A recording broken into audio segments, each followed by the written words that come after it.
ప్రయాగలో కొలువై ఉన్నటువంటి మాధవేశ్వరి దేవి శక్తిపీఠ విశిష్టతను అలానే పఠించాల్సిన మంత్రాన్ని తెలియజేయండి. ప్రయాగే మాధవేశ్వరి అన్నారు. ప్రయాగ ప్రకృష్టమైన యాగము ప్రయాగము. యాగం అంటే ఏమిటి? దేవతోద్దేశేన ద్రవ్య త్యాగ యాగ. అంటే ప్రపంచమంతా సుభిక్షంగా ఉండాలి అని మంచి వాళ్ళందరూ కలిసి ఒక్కొక్క వ్యక్తి వారి వారి శక్తిని అనుసరించి సంకల్పాన్ని అనుసరించి చేసేటువంటి ప్రపంచ క్షేమం కోసం చేసేటువంటి ఒక మంచి పనులు ఏవైతే ఉన్నాయో దానిని యాగం అంటారు.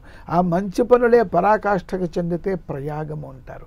కాబట్టి ఈ అమ్మవారు అంటే మానవులం మనము మంచిని కోరి మంచి పనులు చేస్తాము. ఈ పనికి ఫలితం ఎవరిస్తారు? అమ్మవారు ఇస్తుంది. కాబట్టి ఈ ప్రయాగే అంటే మంచి వ్యక్తులు కలిసి మంచి సంకల్పం చేసి మంచి పనులు చేసేటువంటి ప్రతి ప్రదేశములో కూడా అంటే మొట్టమొదటి సంకల్పం ఎక్కడి నుంచి వస్తుంది? మనస్సులో వస్తుంది. మనస్సు ఎక్కడ ఉంది? శరీరంలో ఉంది. ఆవు గడ్డి మేసి పాలు ఇవ్వాలనే సంకల్పం. గడ్డి మేసి గడ్డి ఇవ్వదు, ఇంకే పదార్థాన్ని ఇవ్వదు, పాలను తప్పకుండా ఇస్తుంది. కాబట్టి అటువంటి వాళ్ళు మంచివాళ్ళు. చెట్టు నాటితే అది మనకి ఫలములను ఇస్తున్నది. మంచివాళ్ళు చేసేటువంటి ఫలము అలా ఉంటుంది. అంటే పని యొక్క ఫలితం అలా ఉంటుంది అన్నమాట.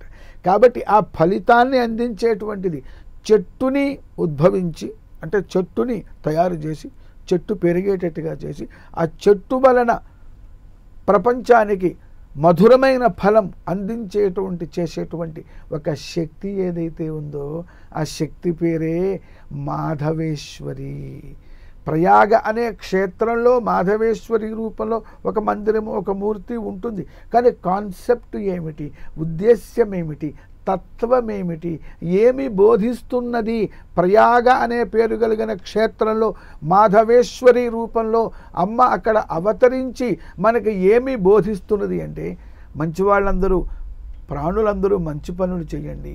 మీ మంచి పనులనే నా పూజగా భావించి మీకు మంచి ఫలితమును మీకే కాదు ప్రపంచం మొత్తానికి మంచి ఫలితాన్ని నేను అందిస్తాను, మీకు నేను అండగా ఉన్నాను అని అంతర్లీనంగా అమ్మవారు చెప్తూ ఉన్నదన్నమాట. అది ప్రయాగే మాధవేశ్వరి అనేటువంటి క్షేత్రంలోని విశేషము. ఆ అమ్మవారిని ఉపాసన చేసే మంత్రం ఓం మాధవేశ్వర్యై నమః. ఇంకా కూడా విశేషం ఉంది. సమయాన్ని బట్టి ఇంకోసారి ముచ్చటించుకుందాం.